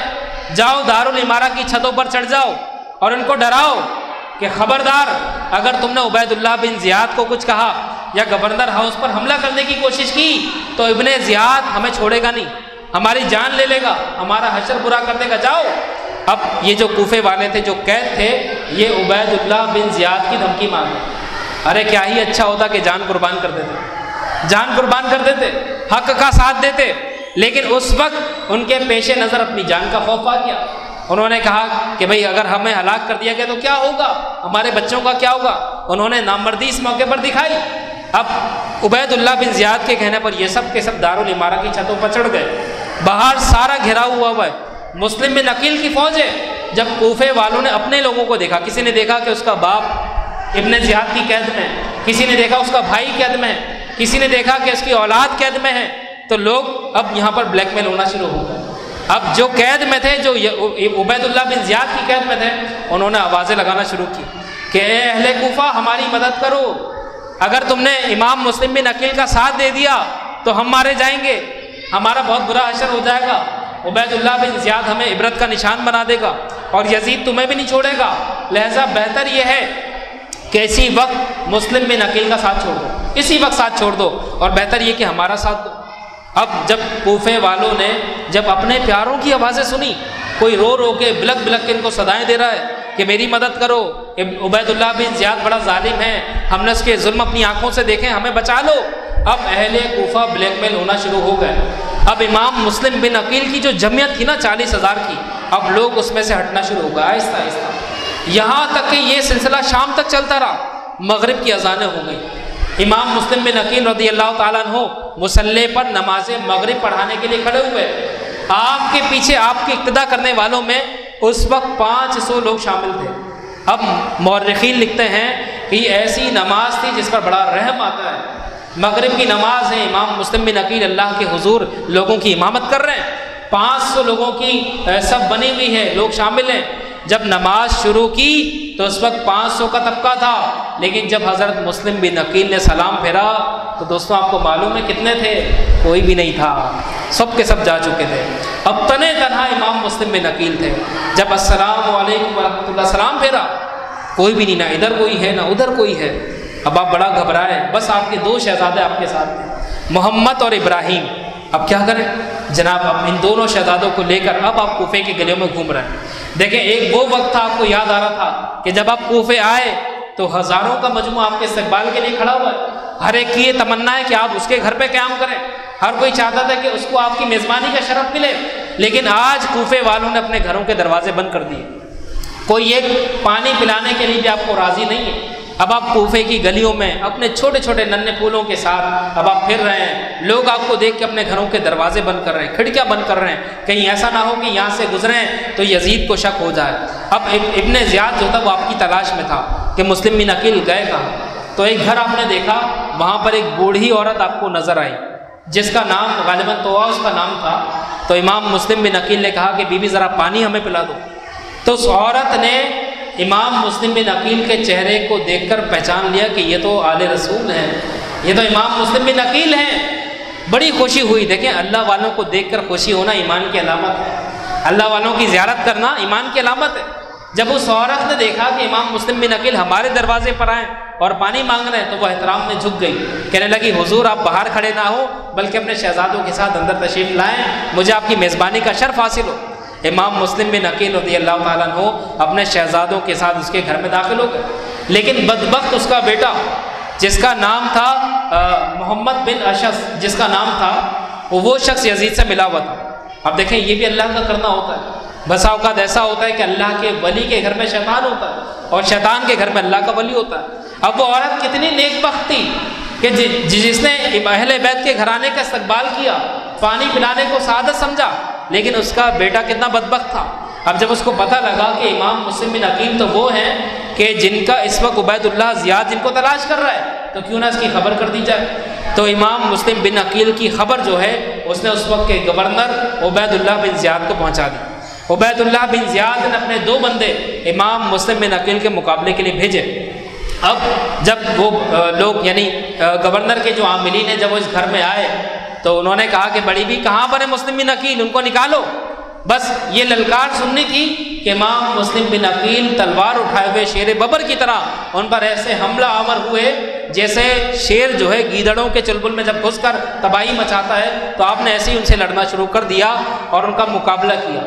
بہرحال وہ سمجھ گئے کہ ہم ان کا مقابلہ نہیں کر سکتے، ان کے جگر میں، ان کے دل میں، ان کے جسم میں خون علی شامل ہے، ان کا مقابلہ کرنا آسان بات نہیں ہے. ان کا خون جو ہے وہ جوش مار رہا ہے، حضرت علی کا جلال نظر آ رہا ہے. تو بہرحال انہوں نے ہتھیار رکھ دیے اور کہا کہ بھئی ہم آپ سے یہاں پہ لڑنے کو ہی آئے. یہ ان کی سازش تھی، یہ جو جملے وہ کہہ رہے ہیں نا یہ ان کی سازش تھی. کہنے لگے اے مسلم بن عقیل ہم یہاں پر آپ کا مقابلہ کرنے نہیں آئے، ہم تو یہ کہنے آئے ہیں کہ آپ ہمارے ساتھ گورنر ہاؤس چلیں، ابن زیاد کے پاس جا کے بیٹھیں اور اسے مذاکرات کر لیں۔ تو آپ نے کہا کہ بھئی میں بھی یہی چاہتا ہوں، میں یہاں پہ کوئی لڑنے نہیں آتا، میں یہاں پہ کسی لالچ میں نہیں آتا، میں یہاں پہ کسی حوث اور حرص میں نہیں آتا، بلکہ میرے پیش نظر میرے رہنما امام حسین کا حکم تھا، انہوں نے مجھے حکم دیا تھا تو میں حالات کا جائزہ لینے کے لیے آیا تھا، اور میں نے تو ہتھیار بھی نہیں اٹھائے۔ اور تمہیں یاد ہے کہ 40,000 کی جمعیت میرے ساتھ تھی، اس وقت بھی میں نے حملہ نہیں کرا، اگر مجھے لڑنا ہوتا تو اسی وقت میں لڑتا، تم سے کیوں لڑتا؟ تو انہوں نے کہا نہیں، آپ ہمارے ساتھ عبید اللہ بن زیاد کے پاس چلیں، وہیں پر چل کر بات کرتے ہیں۔ اب یہ بہانے سے امام مسلم بن عقیل کو اور آپ کے شہزادوں کو گورنر ہاؤس لے کر جا رہے ہیں۔ اب گورنر ہاؤس میں انہوں نے پہلے اطلاع بھیج دی کہ مسلم بن عقیل کو ہم لوگ لے کر آ رہے ہیں، کیونکہ یہ جو دو شخص تھے عبید اللہ بن زیاد نے ان کو بہت بڑا آفر کیا تھا کہ یا تو آپ مسلم بن عقیل کو شہید کر دینا یا ان کو زندہ گورنر ہاؤس لے کر آ جانا۔ اب یہ امام مسلم بن عقیل کو لے کر جب گورنر ہاؤس پہنچے تو عبید اللہ بن زیاد بدبخت نے دروازے کے پیچھے پہلے ہی اپنے 2 بندے تلواروں کے ساتھ کھڑے کر رکھے تھے، اور ان کو یہ حکم دیا تھا کہ جیسے ہی مسلم بن عقیل آئے ان پر حملہ کر دینا، یعنی دھوکے سے حملہ کیا گیا۔ بھائی مقابلہ کرنے کے لیے سامنے سے آیا جائے تو وہ بہادری ہے نا، پیچھے سے چھپ کر دروازے کے پیچھے سے حملہ کرنا یہ کوئی بہادری نہیں بلکہ بزدلی ہے۔ تو عبید اللہ بن زیاد جانتا تھا کہ اگر مسلم بن عقیل یہاں پر آ گئے اور میں نے یہاں سے ان پر حملہ کروایا تو کوئی بھی ان کا مقابلہ نہیں کر سکتا، لہذا ان پر پیچھے سے باہر کیا جائے۔ تو اس نے اپنے 2 عاملین کو دروازے کے پیچھے چھپا دیا۔ اب امام مسلم بن عقیل اس وقت زخمی حالت میں اپنے 2 شہزادوں کے ساتھ جب گورنر ہاؤس دارالامارہ میں داخل ہوئے تو آپ نے سب سے پہلے گھر میں داخل ہونے کی دعا پڑھی، اپنا سیدھا قدم، یعنی دیکھیں یہاں پر بھی سنت کو ادا کر رہے ہیں۔ یہی تو بزرگوں کا طریقہ ہے کہ ہر چیز میں سنت کو پیش نظر رکھتے ہیں، چاہے خوشی ہو چاہے غمی ہو، جیسے بھی حالات ہو، سنت رسول اور اتباع رسول ان کا اصل مقصد ہوتا ہے۔ تو جیسے ہی آپ نے پہلا قدم رکھا ان ظالم سفاکوں نے تلواروں کے ساتھ آپ پر حملہ کر دیا۔ اب دیکھیں آپ لڑنے کے ارادے سے تو نہیں آتے، نہ آپ کے ہاتھ میں تلوار تھی، کچھ بھی نہیں تھا، انہوں نے بڑی بے دردی کے ساتھ امام مسلم بن عقیل کو شہید کر دیا۔ اب آپ شہید ہو رہے ہیں، آپ کے پیش نظر وہ خط ہے جو آپ نے امام حسین کو لکھ دیا کہ حضور حالات بڑے سازگار ہیں، آپ یہاں تشریف لے آئیں۔ اب آپ کو اس بات پر حسرت ہو رہی ہے کاش امام حسین کو میں نے وہ خط نہ لکھا ہو، وہ تو میرے خط پر یقین کرتے ہوئے یہاں پر آ جائیں گے، ان کے ساتھ اور ان کے گھرانے کے ساتھ کیا ہوگا؟ تو آپ بڑا پچھتا رہے تھے، یہاں تک کہ آپ کی روح جو ہے وہ قفس انصری سے پرواز کر گئی اور جام شہادت آپ نے نوش فرمایا۔ اب رہ گئے آپ کے 2 شہزادے محمد اور ابراہیم، چھوٹے چھوٹے پھولوں کے سامنے ان کے باپ کو بڑی بے دردی کے ساتھ شہید کر دیا گیا۔ اب ایک بھائی دوسرے کی طرف دیکھیں، محمد ابراہیم کی طرف حیران ہو کر دیکھتے ہیں، ابراہیم محمد کی طرف، اور آنکھوں میں آنسو جاری ہیں، دیکھ رہے ہیں کہ ہمارے والد جو ہر وقت ہمیں محبت دیتے تھے، پیار دیتے تھے، ظالموں نے بڑے ظالمانہ انداز میں شہید کر دیا، اب کیا ہوگا؟ عبید اللہ بن زیاد کا حکم آیا کہ مسلم بن عقیل کے شہزادوں کو بھی شہید کر دو۔ ابھی چھوٹے چھوٹے بچے ہیں، ان چھوٹے چھوٹے بچوں کو بھی بہت بے دردی کے ساتھ، دوستو واقعہ بڑا دردناک ہے، یقین کریں وہ بچوں کی جو شہادت ہے وہ بیان کرنے کی میری ہمت نہیں ہے، لیکن میں اتنا بتا دیتا ہوں کہ انہوں نے تلواریں لے کر ان چھوٹے چھوٹے ننھے پھولوں کو بھی گویا کہ بڑی بے دردی کے ساتھ شہید کر دیا، اور اس طرح امام مسلم بن عقیل اور آپ کے دونوں شہزادے جو ہے وہ اللہ کی راہ میں قربان ہو گئے۔ اب یہ جو تاریخ تھی، جس تاریخ کو یہ واقعہ ہوا، یہ 3 ذی الحج اور 60 سنہ ہجری تھا، 61 ہجری میں واقعہ کربلا ہوا، 3 ذی الحج کو یہ حادثہ ہوا جس میں امام مسلم بن عقیل شہید ہو گئے، اور یہی وہ تاریخ ہے جس تاریخ کو امام علی مقام امام حسین رضی اللہ تعالیٰ عنہ مکے سے کوفے کی طرف روانہ ہوا۔ تو دوستو بزرگوں، آج کی اس نشست میں ہم نے امام مسلم بن عقیل کی شہادت کا واقعہ سنا، اور دوستو ان واقعات کو سنانے کا مقصد کیا ہوتا ہے؟ مقصد ہوتا ہے آپ کو قربانیاں یاد دلانا کہ ہمارے بڑوں نے تو دین کی خاطر اتنی زیادہ قربانیاں دی، ہم کیا کر رہے ہیں؟ جہاں پر ان کا ذکر ہو رہا ہے کم از کم آ کر وہ تو سنیں، کم از کم ان کی قربانیوں کو یاد کر کے اپنے ایمان کو تو تازہ کریں۔ یہ مجلسیں لگانا، یہاں پر بیانات کرنا، سب کا مقصد یہی ہوتا ہے تاکہ آپ کو وہ وقت یاد دلایا جائے کہ لوگوں دین سے غافل نہ ہو جانا، اپنے بزرگوں کی ان قربانیوں کو یاد رکھنا کہ آج تمہارے نزدیک اگر اسلام اتنی سلامتی کے ساتھ اتنے آسانی کے ساتھ پہنچا ہے تو اس کے پیچھے لوگوں کی قربانیاں ہیں۔ آج ہمیں تھال میں پکی پکائی بریانی مل گئی، لیکن دوستو یقین کریں اس کو پکانے میں ہمارے اسلاف کا بہت بڑا کردار ہے، اس میں ان کی خون کی آبیاری شامل ہے۔ تو امام مسلم بن عقیل کی شہادت سے ذرا سبق سیکھیں اور یہ یاد رکھیں دین کی قربانی کے لیے اگر آپ کو کسی بھی وقت کہیں بھی جانا پڑے تو دوستو جانے سے گریز نہ کیجیے گا۔ باقی جو واقعہ کربلا انشاءاللہ وہ کل کی جو محفل ہے انشاءاللہ اس میں استاد محترم بیان فرمائیں گے۔ اللہ رب العزت سے دعا ہے کہ وہ ہمیں عمل کرنے کی توفیق عطا فرمائے۔ وآخر دعوانا ان الحمدللہ رب العالمین۔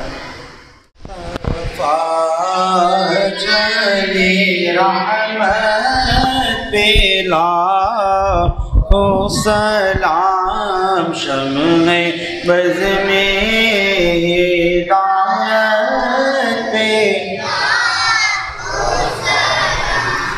سلطان کربلا کو ہمارا سلام ہو، امت کے پیشوا کو ہمارا رحمت خدا کی شاہ شہیدہ کی روح پر ملت کے مقتدا کو ہمارا تیغوں کے سائے میں بھی عبادت خدا کی برہان اتقیا کو ہمارا خنجر گلے پہ اور دعا لب پہ ہے رواں، اس پہ کرے عطا کو ہمارا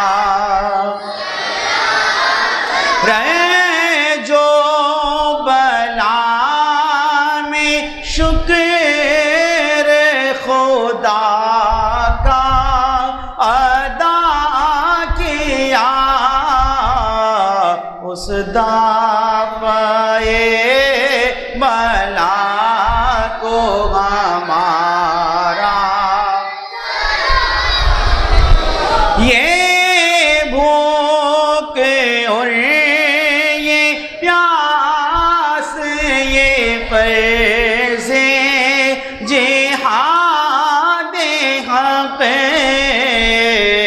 سر چشمائے رضا کو ہمارا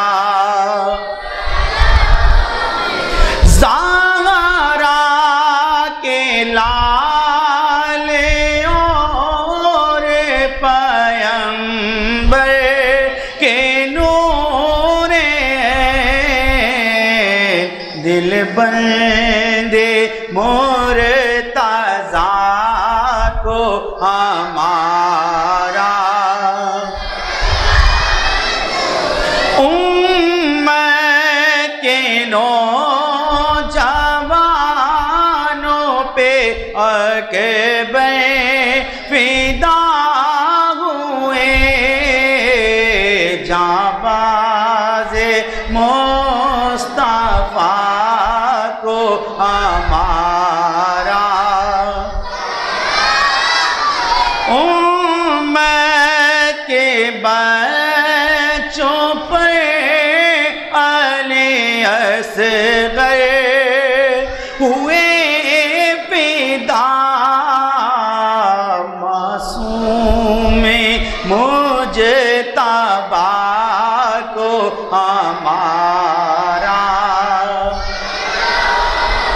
بیٹے بتی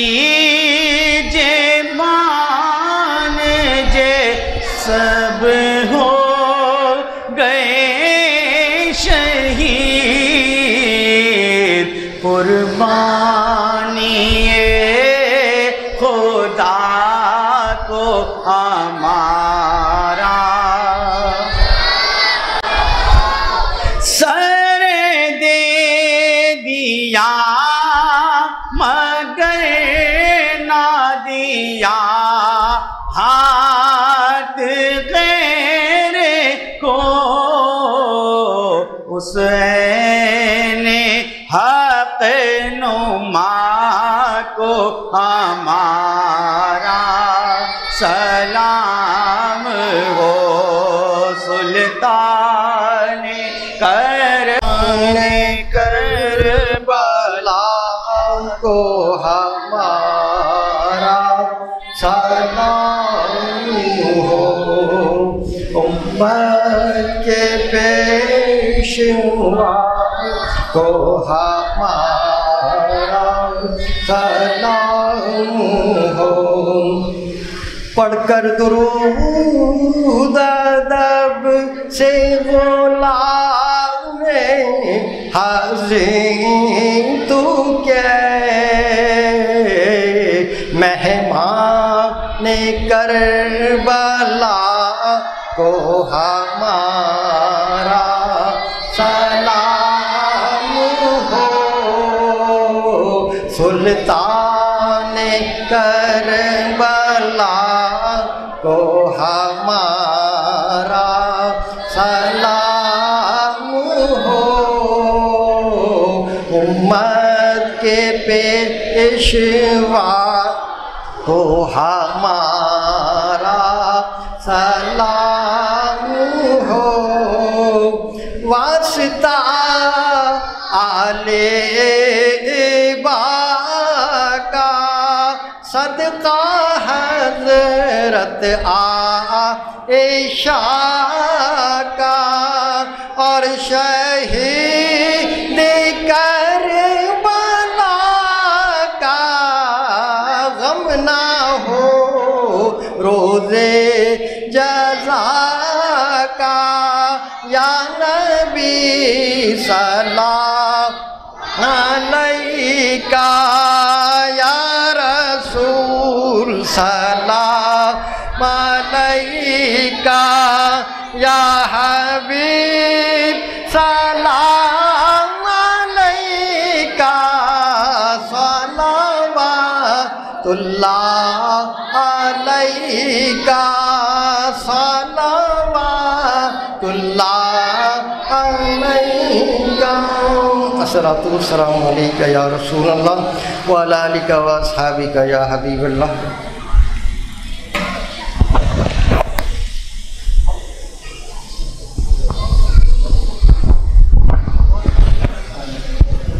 انشاءاللہ کل کی جو نشست ہے بہت اہم ہے.